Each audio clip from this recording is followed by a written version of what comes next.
What you learn once you know about children and adults who are dyslexic is they're very smart.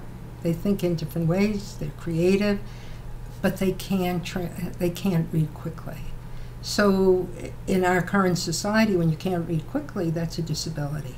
But if you have something like Learning Ally that can read to you, then you show your ability. So it's a magical way of transforming a disability into an ability. And I don't know of anything that can do for a child in his family what being able to listen to books is. And my own feeling is that children who are struggling to read should be given this wonderful gift early on, because their friends are reading books and talking about them, or even newspapers, and this child's left out when they could participate if only they could hear it. So my whole goal is trying to encourage schools and parents to be aware of Learning Ally and to make sure that children have the benefit of that, because it makes a huge difference. I think Learning Ally is a perfect name because it's just what it is. It's your friend. It's your supporter. It doesn't do it for you, but it allows you to do it. And that's what an ally is all about. So I couldn't think of a more appropriate name. It is your ally, it's your learning ally, and what could be better? We had a student at Yale who hadn't used assistive technology like Learning Ally. And then once that student learned about it, I always say to her, we should have before and after pictures of you.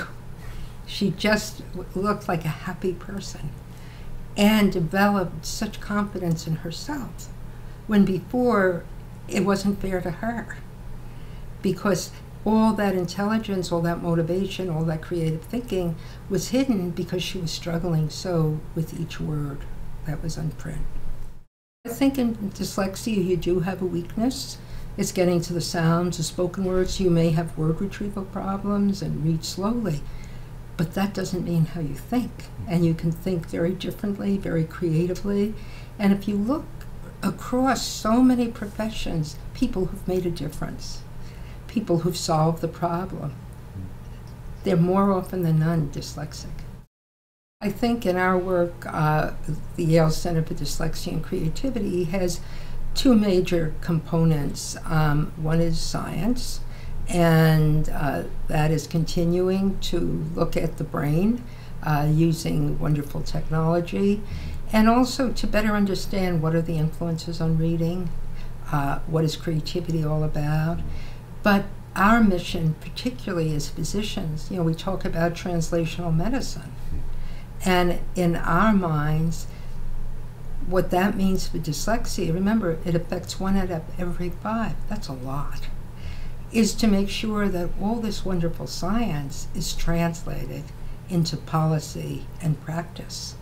And part of that practice is to make sure that students who can think quickly but can't read quickly have assistive technology like Learning Ally.